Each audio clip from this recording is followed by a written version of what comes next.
What up, world? It's the Big Fact Show. S.D.E. #2. It's your boy Mark Walter Ward and G from the shop. How you doing today, brother? Man, in relocation studios, man. I hope the lighting ain't too bad, man. We ain't How you telling good to on go? nobody. What's that picture behind you? Right here? Yeah, or whatever that is behind you. Is that bookcase? Nah, that's Oh, a bookcase. Yeah, that's a bookcase. Salute. I love bookcases. Man, what we got on there? Murder in Virginia. A lot of cooking books. Tools. Man, a lot of shit that's my wife's shit. That's my wife's shit mostly. I can dig it. You know, when we was talking about what we was gonna do on the episode, since we talking about what's behind us, you said Mount Rushmore, so that made me think of my Wizards / Bullets Mount Rushmore. And you know, it's behind me. I don't know if cats even knew about these. These was the John Wall Stay Wet Reeboks. You see that shit? No matter what, them shits always look wet. And like when they came out, they was like 190, right? And one of the motherfucker in the world gonna spend $190 for a John Wall Reebok. I ended up getting that shit off East Bay for like $35. East Bay, shout out East Bay. But you know, so Wizards, like I love John Wall. He one of my favorite Wizards. He's probably like my third favorite Wizard. But I remember I was there at the Grizzlies game when he had 50 and all that shit. That's the last time I got to go to a Wizards game. Was that the Memphis Grizzlies or the Vancouver Grizzlies? Oh, that was Memphis. Yeah, that was the Memphis Grizzlies. Yeah, it wasn't that long ago. It was like I don't know. I guess it wasn't that long ago now, like 6 years. Yeah, shit. Time flies like shit. Powell wasn't with them yet. I went to see the I went to see the Grizzlies when they had Pau Gasol, man. He was giving Brennan Haywood the business, man. Right hand, left hand, all through the legs, man. That's how I knew Pau was the truth. What was that when Hubie Brown was coaching him? Man, I can't even remember. I just know that's when Powell was in his like 4th or 5th year. Man, I know there was a year when Hubie Brown was coaching him where I thought he got super underrated. I thought he might have like legit been the best power forward. Well, not over Duncan, but Duncan was really a center.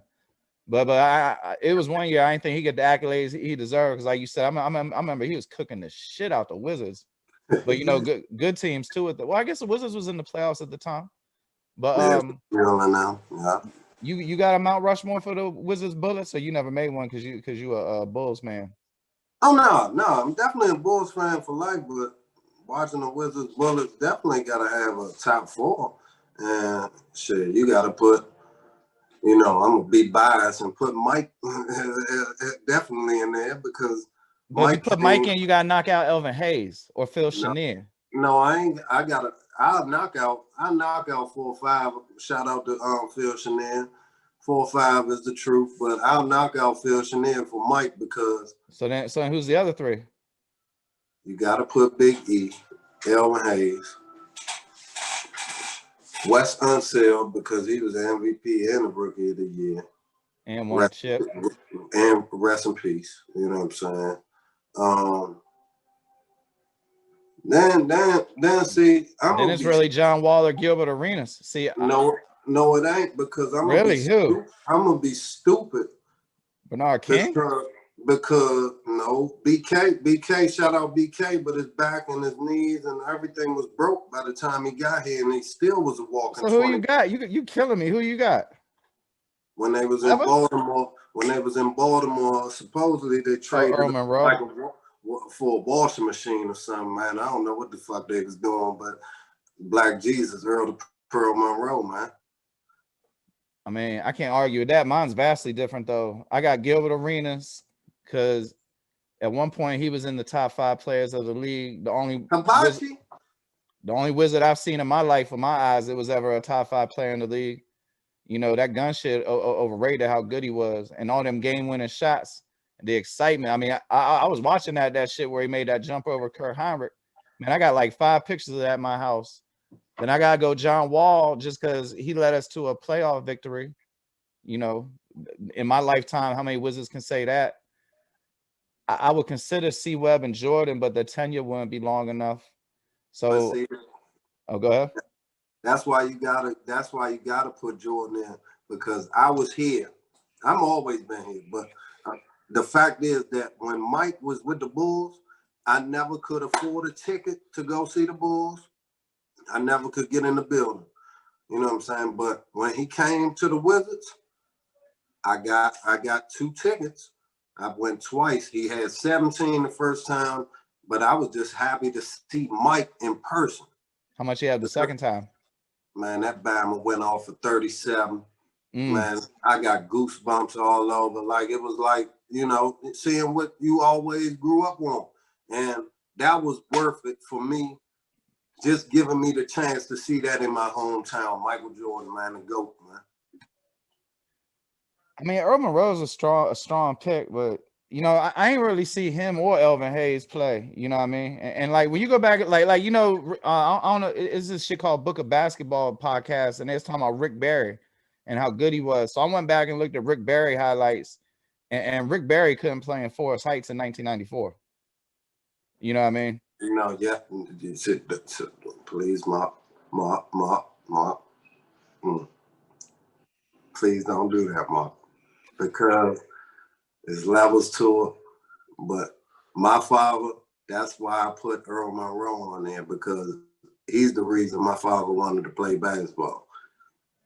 Rick Barry, my father tell me, he was the truth too. You can talk about the granny free throws and all that. Oh, nah, that's not what's making me sad. He couldn't dribble, bro. He would have got plucked every time he tried to dribble. If he was shooting, he would have been good.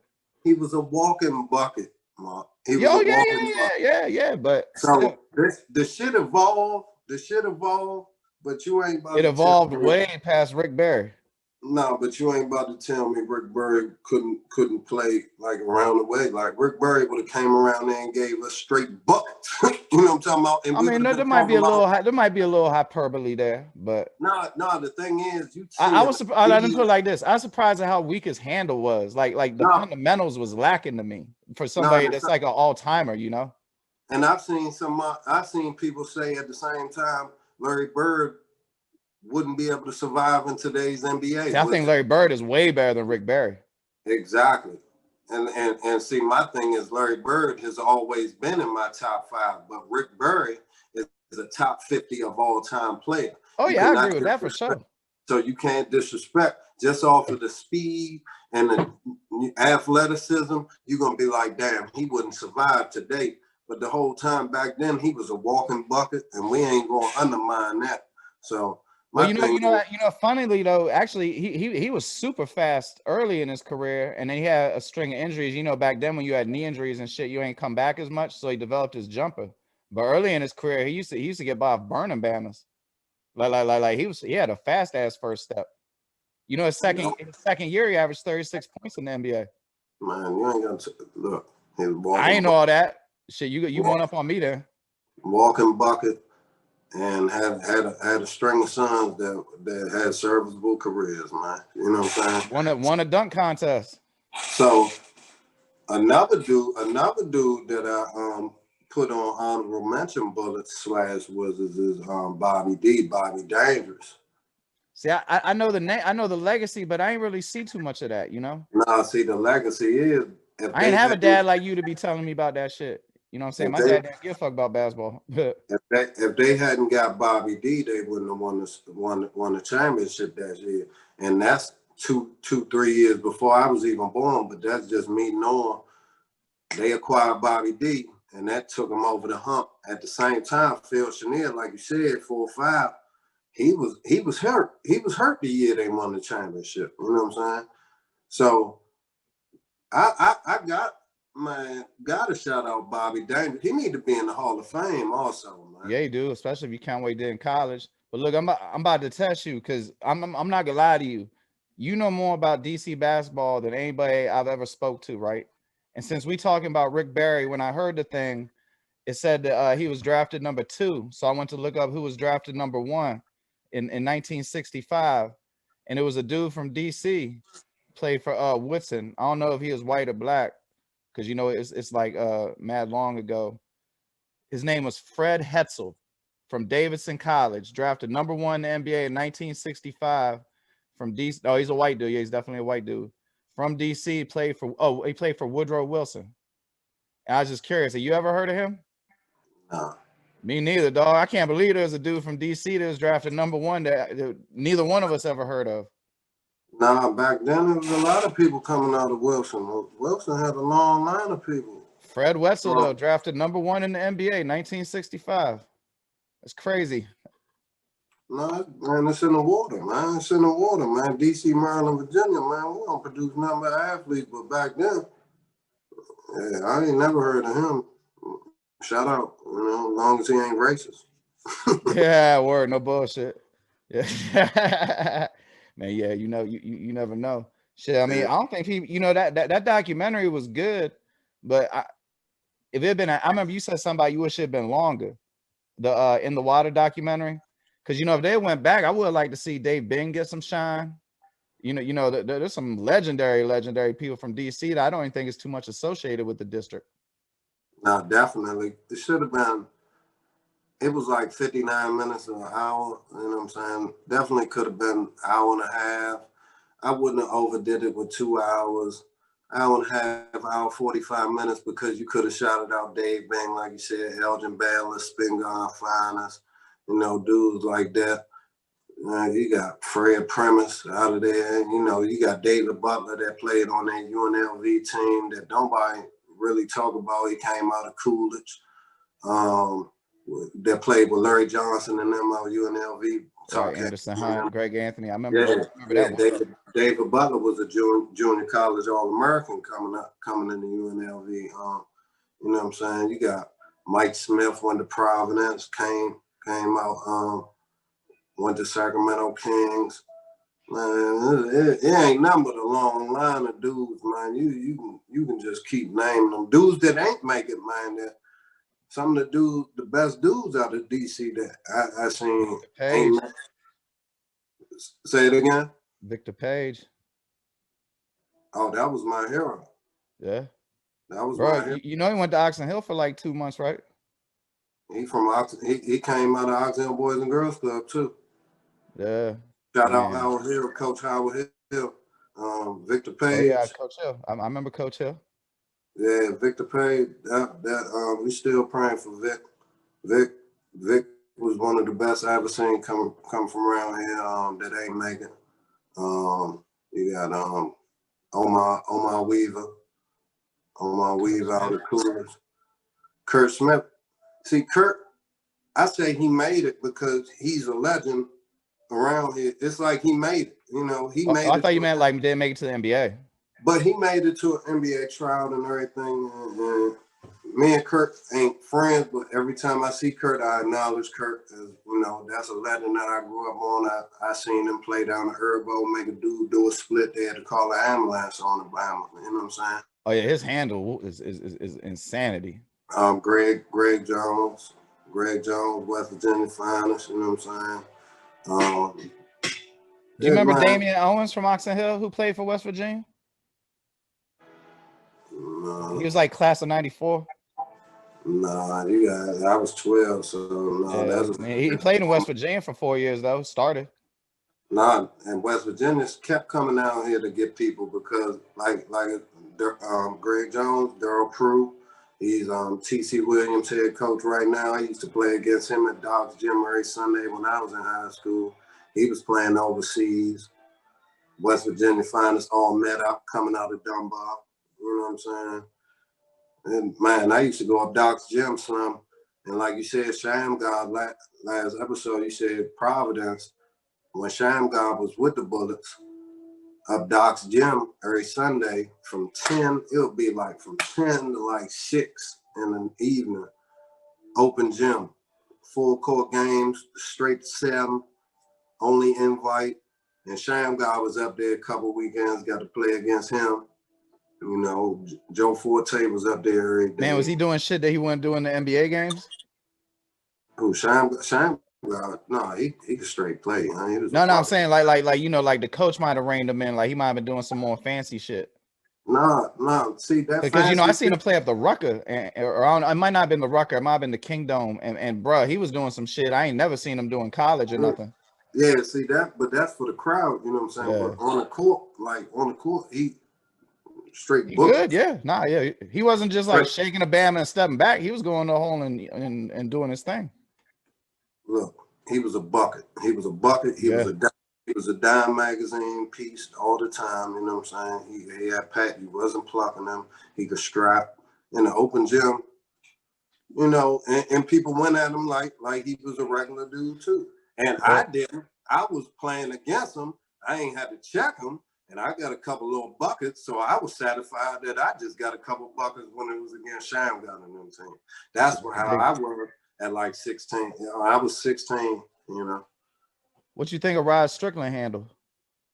One of the stupidest BX, straight out the Bronx. Man, bro, this dude couldn't shoot a jumper and could go the hole anytime he wanted. I know you remember that last Bullets Bulls series. Nah, not really. I don't really remember it because I know the Bullets got swept, but one game, they went up like 19-0. Rod Strickland was cooking Jordan. He had 17 straight points. And that ain't mean nothing to me because hey, to a Wizards fan, that was like winning a chip, bro. You know what I'm saying? You won in the first 2 minutes. Hey. That shit wasn't even a memory to me because I'm telling you, when I seen the Bullets on the schedule, WGM, man, it's curtains, man. Man, sweep up the mess, man. Aisle 3. Man, I remember I was watching that shit in a penitentiary in South Carolina, and all the motherfuckers was fucking with me about how the Bulls was about to whoop up on the Bullets, and then they went up like 17-0. I was looking good for, like you said, for like 2.5 minutes, but after that, yeah. So you heated up some noodles, made the little hookup, came back, and then Mike turned it on. Mike said, "Mark done went to make some. Oh yeah, you comfortable? Yeah, goddamn." Now you know what happened was they put Scotty on his ass, and he probably had like 5 points the rest of the game. You know what I mean? Because that's when Scotty was still checking point guards if needed. Nah, see, you talking about Mount Rushmore, Scotty and Mike. You ain't about to tell me nobody else. Scotty and Mike is 1 and 2 on that Bulls Mount Rushmore, hands down, because Pip, best on-ball defender of all time. And switch defender, and help defender, and fast break defender, and I mean, shit. Man, Sky Pippen is still vastly underrated to me. My favorite player of all time. Yeah, man, I used to like him better than Jordan. I love Jordan. Let me ask you this, though.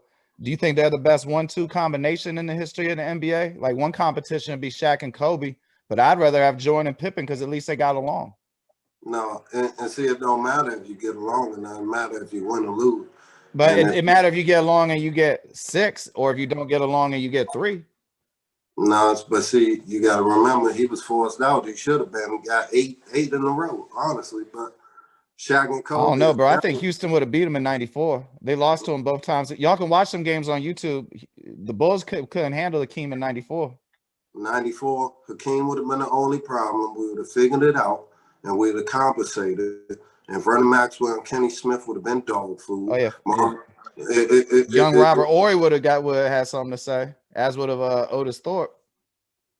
Otis Thorpe would have fouled out. But Horry would have been serviceable. Sam I Am coming off the bench, he would have been a problem. We would have had to hit him with a couple of Cliff Levingston elbows. But Michael Jordan and Scottie Pippen, they could have stole 2. And it would have been. Now, back then when Mike was taking motherfucking bucket lists, he said this. Man, wasn't nobody beating Mike. Mike would have ran off 8 straight. He went to play baseball, experimented, came into his own on the baseball field, came back, lost to Orlando, came back, swept him. Like, there's no way. Mike, Pip, man. So then finish your Bulls Mount Rushmore. I'm curious on that. Like, who's on that? Like Jerry Sloan? Rest in peace, Jerry Sloan. Rest in peace, Jerry Sloan. Jerry Sloan, he ain't gonna make it just because of the. He's the only other Hall of Famer I can think of. Chet Walker's a Hall of Famer from the Bulls. Doug Collins had a little mini Bulls run. Yeah, but you got to put a healthy. You got to put Jerry Sloan. His number's retired. No, and he's in the Hall of Fame. Michael, rest in peace, Jerry Sloan. Much respect. I made a joke that he poisoned a pizza out of Utah that year. But a healthy Derrick Rose, Slim. Yeah, true. Healthy Derrick Rose. But you still got one left. Was you going Joakim Noah? Nah, out of respect, Bob Love, man. Bob Love. Damn, that's a pull right there. Bob Love. Shout out to Black Magic, man. That Bob Love them, man. He's a bucket. He overcame a stuttering problem, bullied, man. Hall of Famer, man. Shout out Bob Love. That's my Mount Rushmore. Michael Jordan, Pippen, first ballots. Healthy Derrick Rose, and Bob Love. I can dig it. Did you get a chance to watch any of them preseason games yesterday or on Friday? No, I actually bet on a couple last night. I bet on a handful, but I left that Bulls John alone though. But I seen John Wall putting work in that first. Yeah, that's what I was gonna ask you about. Ooh, he looked like he got a chip on his shoulder. Man, I'd be so disappointed if he outplays Russell Westbrook this year because I ain't want that trade to happen anyway. I mean, I've accepted it now, but they're gonna be competing, Mark. They're gonna be competing every night. They're gonna be we get your popcorn ready. But you know about strategy and you know real basketball stuff. What do you think the fit's gonna be like with Beal and Westbrook and Bertans and all them? Like, you think is the offense gonna be different? Obviously, Westbrook raises the competitiveness of the whole team. No, you put the ball in Russ' hand and then you work from there. That's why you bring him in, because he needs the ball, like he did in OKC. He capitalized on everything.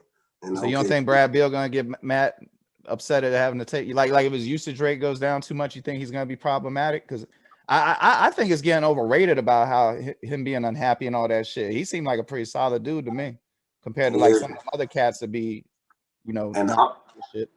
Honestly, I see Russ deferring even more.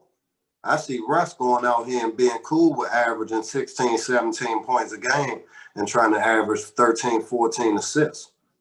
I think the media just got something against him because he's deferred at all these stops to everybody, but they always act like he won't. Nah, and the thing is, they acted like he didn't because he was giving these shots in Houston that he really wasn't comfortable shooting. Right. He's not a jump shooter. He's not a three-point shooter. He's a make something happen, transition type dude. So let's get out and run, get in the lane, kick it to Bertans and Brad Beal. Rui Hachimura can knock down the mid-range and the three. Bryant got a jumper too, right? Who? Thomas Bryant, the center. Nah, we want to keep him. Man, Thomas Bryant, be serviceable. Stay out of foul trouble. Be serviceable. Rebound. I think he shot 40% from three, though. Might be listening to all them NBA podcasts. They be talking about how good he can shoot. I ain't see too many Wizards games because I ain't had the package. I'm down here in Orlando. I only saw like 3 Wizards games outside the bubble. They're not going to win championships like that. That's all I'm saying. Unless he's been in the gym all COVID, he might have developed it even more consistently. But yeah, you're gonna hit it if somebody gonna live with that on the scouting report. Yeah, we're living down.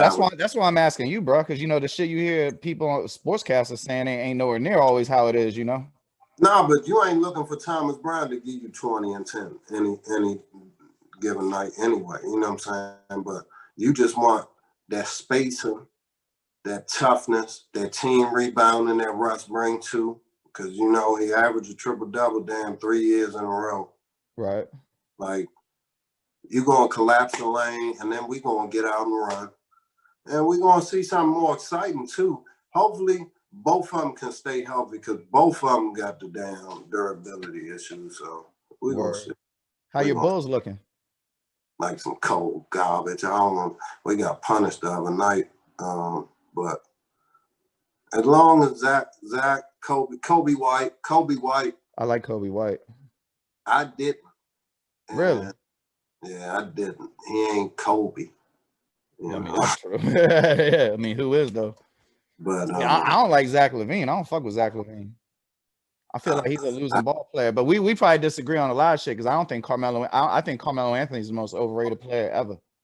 I would never have wanted it on my team. I wouldn't have wanted him on the Wizards in his prime if it wouldn't have costed them anything. Well, I'm gonna just tell you now, Carmelo Anthony is one of the greatest scorers to ever be born in this history of He the world. is. He most certainly is. So, in my book, he's also one of the worst basketball players I've ever seen play in the NBA. So you can't even pay homage. No, I know there's some dichotomy there, but his defense is so atrocious. He's a losing basketball player. He has a losing mentality. Who really straps stuff? Who really straps stuff? Who really straps in the league? Who's Kawhi, really an Giannis, all-time defender? Jordan, Pippen. I mean, what historically right now? No, I'm just saying, like in the NBA, who is really a lockdown defender? Like you. How about how he sabotaged his team with Jeremy Lin? Listen, when your job, I mean, he's a loser, bro. I'm sorry. When your job is to come and you got to give me 30 a night, and he does it every night, and he don't win a championship, he did his job, son. Man, to me, he's one of the greatest college players to go down in the history of basketball. Yep, I agree. He's won gold medals. He's came to teams. He made Allen Iverson be the number 2. And he's the biggest cornball I've ever seen. One of the biggest cornballs I've ever seen in my life. This man represented Maryland for 10 years and got traded to New York and said, "Oh, I'm coming back home to where I'm from." So he betrayed Maryland. Gosh, I mean, let's not even get into the Honey Nut Cheerios. Was super desperate to get back into the NBA, which, I mean, I can't blame him, but that little Stephen A. Smith shit was thirsty. Google Carmelo Anthony and stop snitching if you want to see some really clown behavior. Co-sign J.R. Ryder's blood shit, which we don't even need to get into that. Carmelo Anthony is I don't know. I just don't like Carmelo Anthony or anything about him. But I was happy to see him back in Portland, and it was good to see that year in Syracuse.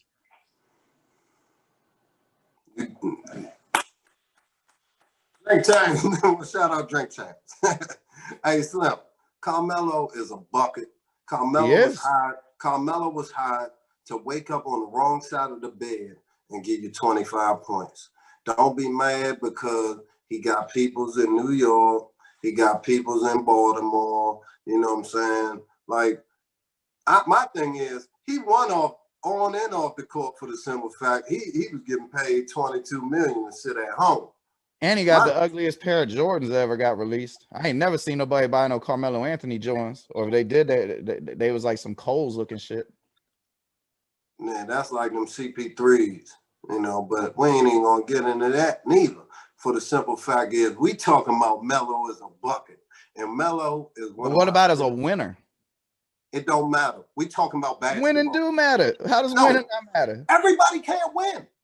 I mean, that's true. Everybody can't wake up on the wrong side of the bed and have 28 points on a bad day. I mean, you're right about that. Carmelo Anthony is hella skilled. No, and that's my thing.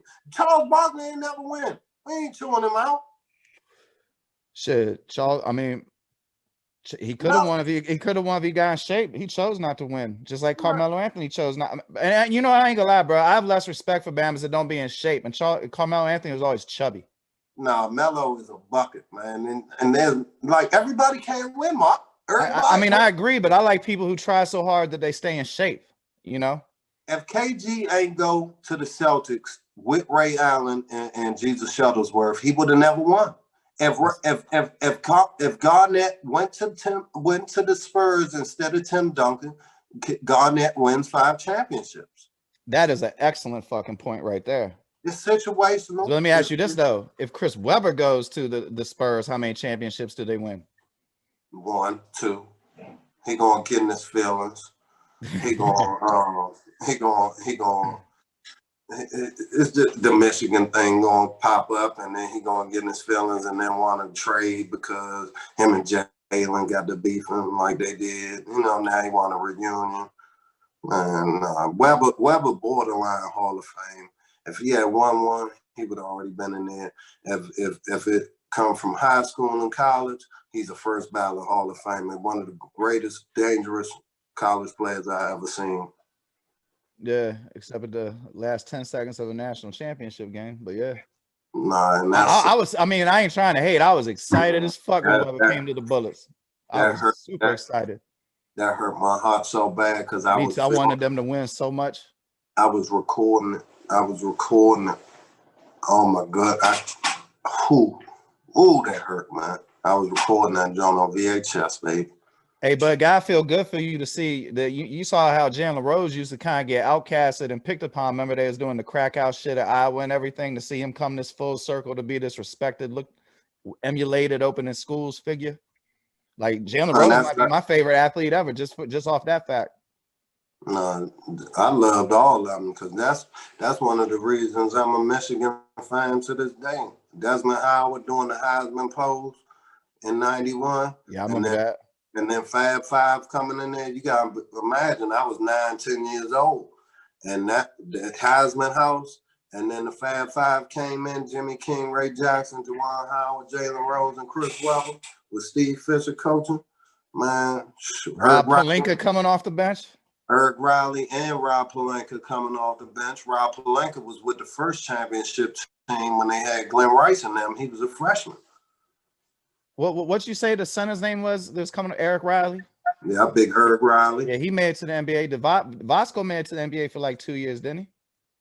Homeboy that did the spin move. Jake Vasco. Yeah. For UConn. Nah, Vasco on Michigan. Nah, Jake Vasco.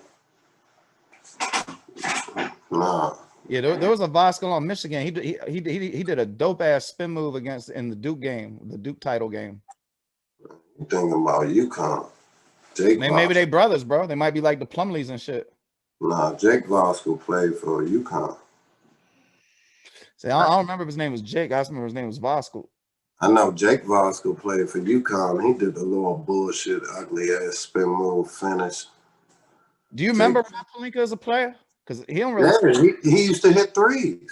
He used to hit threes because when they had the Fab Five, he was starting.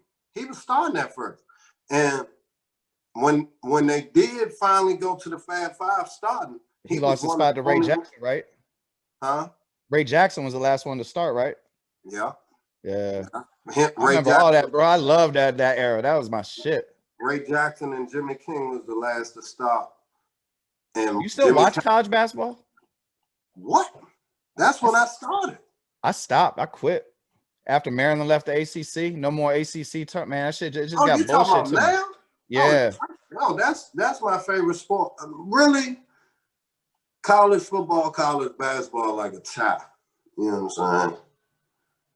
So you like college basketball better than the NBA? Definitely. Damn, bro. I'll be watching overseas basketball before I watch college basketball. I'll be watching like Chinese basketball, all that shit, European League, everything. College basketball is the best because they really care. And I feel you on that, but they're just not as good. I mean, the WNBA players really care, but it's just not as entertaining to me. I mean, I want them to be successful. I ain't trying to hold women back, but that shit just ain't exciting to me. No, you ain't holding women back. Shout out WNBA ladies basketball. We equal opportunity over here. Yo, yes, sir.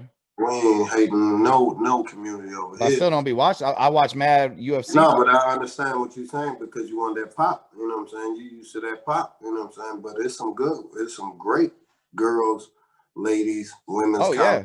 Cheryl Swoops was exciting as fuck. I know you remember the Cheryl Swoops Texas Tech run.